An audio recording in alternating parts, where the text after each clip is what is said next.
Right now at 10, public school enrollment on the decline. We'll break down the numbers in the Madison region. And the Dane County Board approves its 2026 budget. We'll have the impact it has on the ongoing jail project. And resurrecting regional transit authorities have a new bill will give more tools to local community leaders. It's all ahead on News 3 Now at 10. Good evening.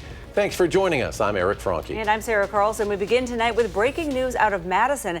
Governor Tony Evers announcing his administration will immediately issue full November payments for all food share members. And this comes hours after a federal court ordered the Trump administration to use billions of dollars in available funding to provide food assistance payments. Nearly 700,000 Wisconsinites, including 270,000 children, use food share to get basic food and groceries. The Evers administration says this order could be changed if the Trump administration chooses to defy the court order, request the judge's decision be stayed, or if there is a vendor processing error. In other breaking news tonight, one person is dead following an apartment fire in Fitchburg.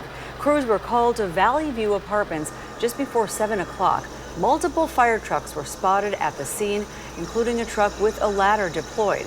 One person was removed from an apartment and they were taken to the hospital where they later died. No other injuries have been reported and the cause of this fire is still under investigation. Well, schools across Wisconsin are losing students. And that means they're also losing funding. Our Maddie Himes joins us now with reports of declining enrollment and what it means for districts all across the state. Maddie? Well, last school year, just over 800,000 students were enrolled in Wisconsin public schools. And that may seem like a lot, but according to the Department of Public Instruction, it's not only down from years prior, but it's actually the lowest headcount in decades. It is both a statewide and national trend. Why are less kids in Wisconsin public schools? Well, to start, there's less kids in Wisconsin. We peaked in the number of births in the state of Wisconsin in 2007. So if you think about it, those children are now 18. They're aging out of the school system. Sarah Kemp with UW-Madison's Laboratory of Applied Populations says two things lead to declining enrollment: dropping birth rates and rising interest and availability of school choice options. It did become more popular during the pandemic. The trend even affecting districts that typically see growth. Yes, we are a part of that decline this year. Superintendents Dr. Monica Kelsey Brown of Waunakee and Dr. Mark Holzman of Janesville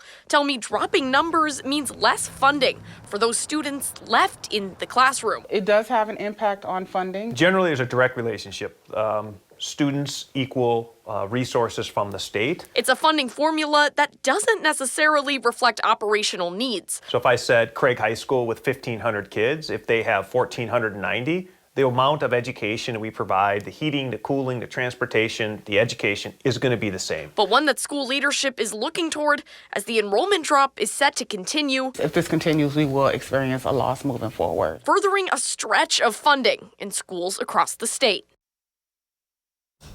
Now, in comparison to the 800,000 public school students enrolled last year, there were 125,000 in private schools. There are also almost 25,000 students enrolled in the state's parental choice program, which was launched in 2013.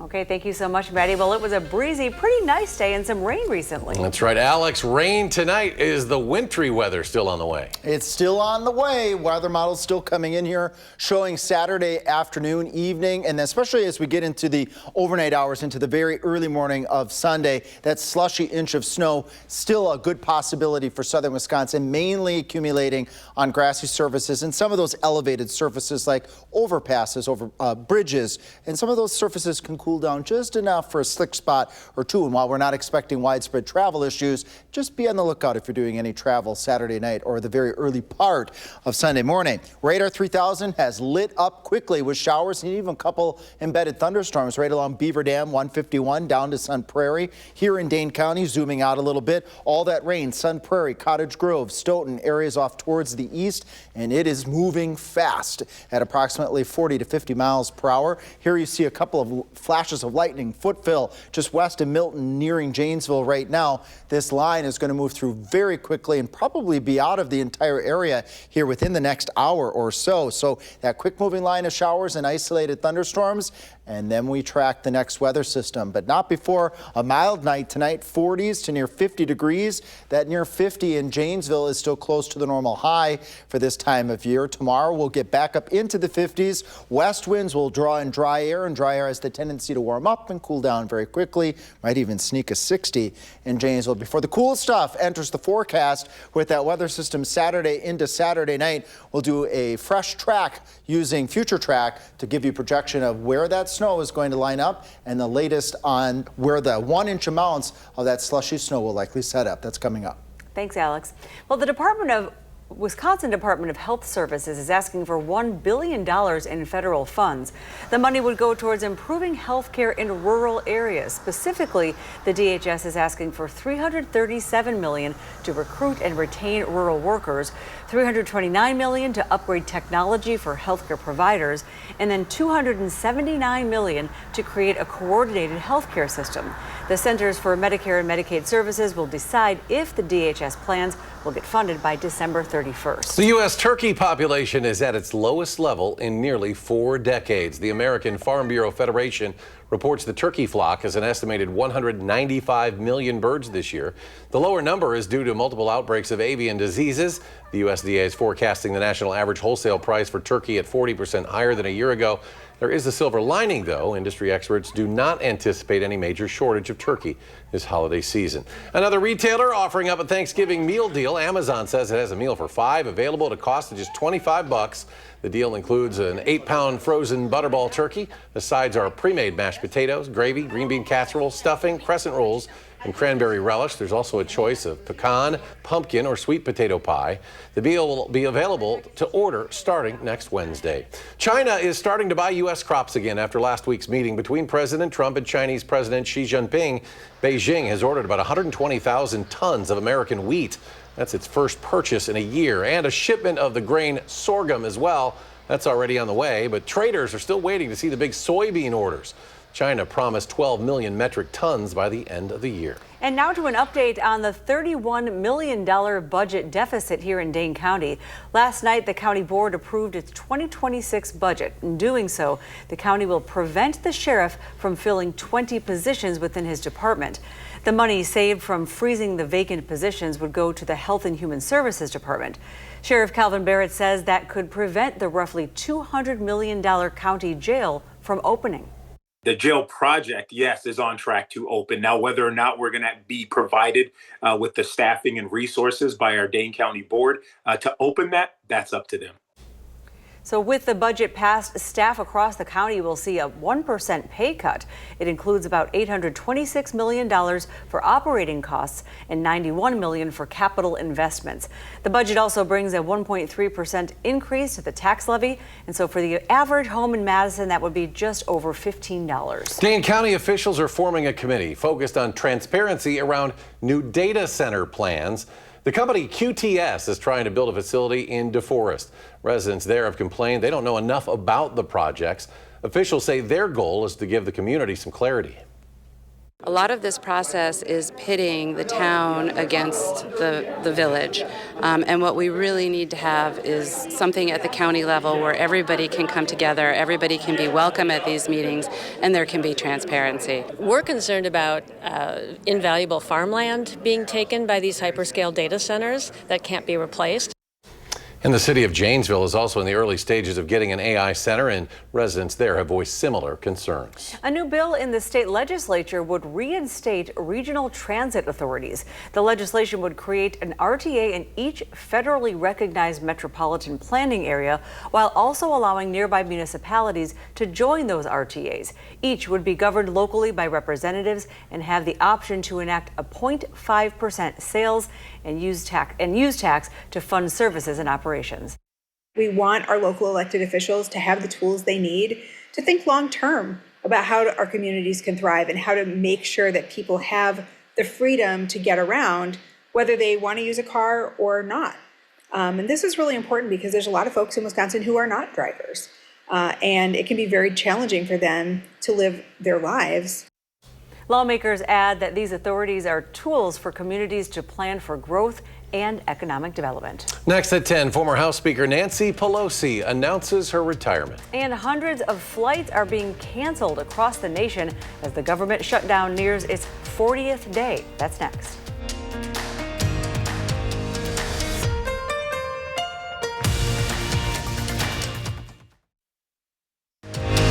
You're watching News 3 Now at 10. Welcome back. After the FAA ordered airlines to reduce air traffic at the nation's busiest airports, carriers began canceling hundreds of flights. Delays and cancellations have been mounting as air traffic controllers go unpaid during the ongoing government shutdown. Erica Brown now with the latest from Capitol Hill. The FAA plans to gradually cut flights by 10% at the nation's busiest airports, saying it's necessary to maintain safety amid air traffic controller shortages during the government shutdown. My impression is this is another attempt at putting pressure on Congress to reopen the government. The move is expected to affect travelers in at least 24 states. I haven't traveled since the whole government shutdown, but I know the chaos that it's causing right now in people's lives. And so, yeah, I'm expecting a little bit of chaos as I go from here to Philadelphia. CBS News has learned that Senate Republicans are hoping moderate Democrats would support an amended spending bill and a promise to hold a later vote on extending Affordable Care Act subsidies. I'm hearing positive comments about some of the appropriations language, but I do think it could produce additional pressure, and I think that's good. But some Democrats are pushing back. Settling for some kind of vague promise about a vote in the future on some indeterminate bill without any definite inclusion in the law, I think is a mistake. As the shutdown stretches into its 38th day, a federal judge in Rhode Island ordered the Trump administration to fully fund SNAP benefits for November. The Trump administration is set to appeal. Erica Brown, CBS News, Capitol Hill. Tomorrow's expected Senate vote on the funding stalemate needs 60 votes to pass. That's a hurdle the chamber has already failed to clear more than a dozen times. Well, former House Speaker Nancy Pelosi has announced that she will not be seeking re-election. Pelosi wielded extensive power in Congress and within the Democratic Party. She's also the only woman to serve as House Speaker, a position she held twice. The now 85-year-old did not give a reason for her retirement. My message to the city I love is this: San Francisco, know your power. Her tenure has been iconic, legendary, historic, and transformational. Even the famous San Francisco liberal is not far left enough for the neo-Marxists. Pelosi will continue to represent California's 11th congressional district for the remainder of her term until January of 2027. Well, the First Warn Weather Team tracking wintry weather this weekend. Very true, Alex. How much snow could some people get?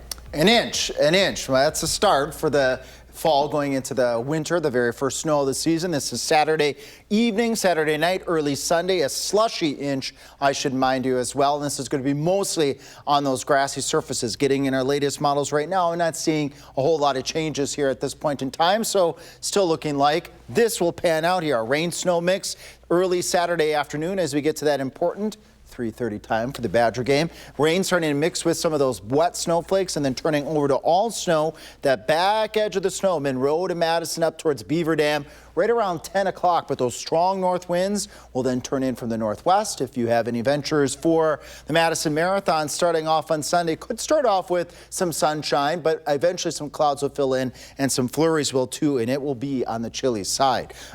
Anywhere from ½ inch to an inch widespread across southern Wisconsin, maybe an isolated 2-inch amount just south and east towards Janesville, but near the Wisconsin-Illinois state line as it looks like right now.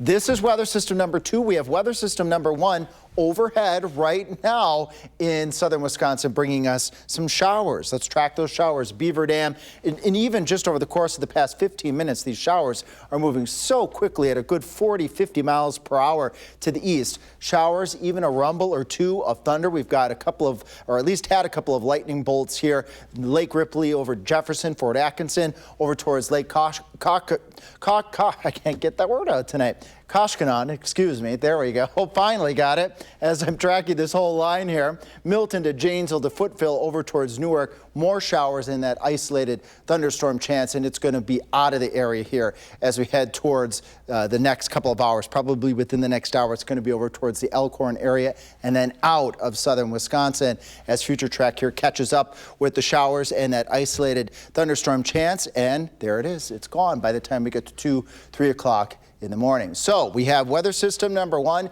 coming through right now with those few showers and rumbles of thunder. Then that weather system number 2 Saturday, Sunday could bring that inch of snow. Farmers market looking dry right now, but the Badger game, some wet snowflakes and some rain shower activity changing over to all snow as we go into Saturday night into Sunday. And then as we go into Monday, we'll have the Packers game. So if you're heading up to Lambeau Field, it's going to be pretty chilly. Let's track those activities together here right around, well, I was going to track those activities, but right around 40 for the start of kickoff. And then we'll dip down to the 30s as we head towards the end of the Badger game. In the 20s for the Madison Marathon and in the 20s for the Badger game. But I did say during the 6 o'clock newscast that we will be warmer than normal by the time we get to the middle and end of November. So this blip of winter is a blip.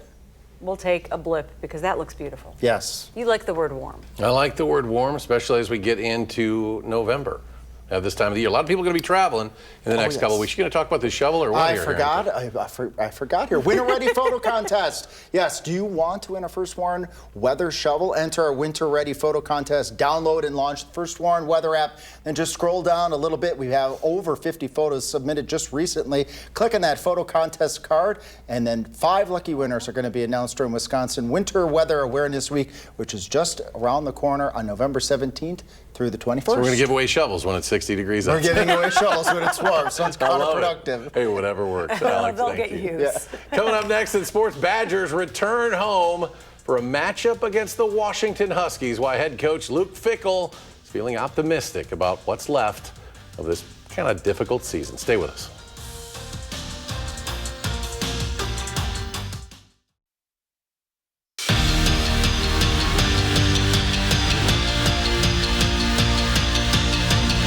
Wisconsin football head coach Luke Fickell will return to coach the Badgers next season. That's according to athletic director Chris McIntosh, who says that return will come with a significant increase in financial investment in the program, the roster, and also members of the staff. In 3 seasons at Wisconsin, Luke Fickell has a record of 15-19, including this season where the team is currently 2-6 and winless in the Big Ten. Luke Fickell's contract runs through the 2031 season. If he were to have been fired this year, he'd have been owed more than $25 million. Well, with 4 games left in the season, the Badger football team looking to finish strong on what so far has, of course, been a pretty disappointing season. News 3 Now's Nash Dara has more from Camp Randall as the Badgers prepare to take on Washington. The Wisconsin football season is winding down now that we enter November, and for the Badgers, well, they have not gotten in the win column since early September. But after a bye week and a road loss in Eugene, Oregon, the Badgers are finally back in Madison at Camp Randall against the 24th-ranked Washington Huskies. The Badgers' 2-6 record this year puts them in a tough spot as they enter a point now where they must win out to have bowl eligibility. We know we've got 1 month left guaranteed to us, and the most important thing is how do we focus on that month and what are the things that we can do to continue to push forward and keep scratching, clawing, growing in all areas. Although the team has had its struggles, Coach Fickell is hopeful and optimistic about the fight ahead. It's all of us about our ability to continue to push and scratch and claw. Like, nobody's where they want to be, and everybody recognizes what the mountain still looks like. But our ability to stay together, our ability to compete and play and play your best ball at the end of the season is still what we have to be able to do. We have been talking about it all year now, that gauntlet of a schedule that the Wisconsin Badger football program took on this year as they get ready to face their 3rd-ranked opponent in a row on Saturday before hitting the road off to Bloomington, Indiana to take on the number 2-ranked Hoosiers. At Camp Randall, Nash Dara, News 3 Sports. And don't forget to tune into the Wisconsin Huddle later in the week. Wisconsin Volleyball's Mimi Collier is this week's guest. This after the Badgers' big win over Minnesota last night. You can watch the Huddle 6:30 tomorrow night right after News 3 Now at 6. Well, Tucker Kraft is out for the season. This was a tough one with an ACL injury, but before the tear, the tight end was putting up some impressive numbers. News 3 Now senior Packers writer Jason Wilde tells us Matt LaFleur has the tools to weather this oncoming offensive storm. When it comes to replacing Tucker Kraft, it takes a village, Packers coach Matt LaFleur will tell you.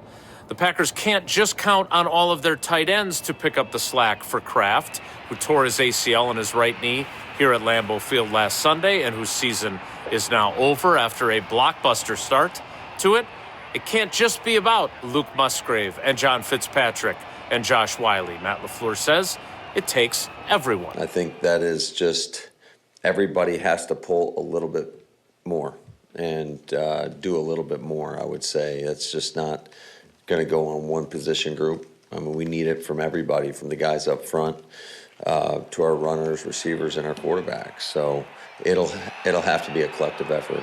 Now, in spite of that, I did write about the 3 tight ends who will be expected to pick up the slack on channel3000.com. So make sure you visit there and read our story on Luke Musgrave, John Fitzpatrick, and Josh Whyle. And while you're there, don't forget to sign up for our Packers newsletter, which delivers our Packers coverage, like that story, directly to your inbox every single day. In Green Bay at Lambeau Field, Jason Wilde, channel3000.com. The Packers offense will have their work cut out for them Monday night, but they have the advantage of playing at home at Lambeau Field against the defending world champs. Kickoff set for 7:15 p.m. And that's all for sports. That's right. Alex is back with a final check of the weather when we come back. The shutdown has already wreaked havoc on air travel, so if you're traveling for Thanksgiving, you might want to leave now. Colbert's all new with Sydney Sweeney plus Patty Smith. CBS Tonight. Well, finally tonight, what happens in Vegas sometimes determines elections. Recently, candidates Carl Kopech and Seth Schrenzel were deadlocked at 67 votes each. A lot of people turning out for that one. It was for a seat on the General Improvement District Board in the town of Gerlach. So as mandated by a quirky election law, the tied candidates had to pick a card, any card, with the high card winning. In the end, Schrenzel's 7 of diamonds beat Kopech's 5 of clubs, and so Schrenzel will officially serve the next 4-year term. I mean, really? I think that Schrenzel in the overalls there. I'd go for him, too. Yeah, I was just saying. You gotta go casual these days. Hey, we were talking about that shovel thing earlier, Yes. right? I don't know how much snow we're going to get. This is a fancy shovel, by the way. It's got the ergonomic design, and it's got like this foam pad here. First one. I'm not ready weather to team. shovel yet. See that? Out of his way. Yeah. This thing is as tall as Sarah, so she won't be shoveling Quite this winter. seriously, but you know. That's how she gets But out it of is it. good looking. The shovel is taller And I than like Sarah's. how this feels, It's too. really I mean, nice. yeah. Well done. We spared no expense on this. No, So we're as giving your these seal of away approval. with a photo contest. Yeah, the winter weather photo contest is part of our Winter Ready special that we aired a few weeks ago. We're going to re-air, and we're going to have a whole week during Winter Weather Awareness Week linking back up to that special. And 5 lucky winners are going to get one of the First Warn Weather Team shovels. So we're literally going to help you dig out this. But we only need these. We don't need these for the grass on Saturday. No, right? not for the grass. Slushy inch. All right, Colbert's coming your way next. Thanks for joining us for News 3 Now at 10. Have a good night, everyone.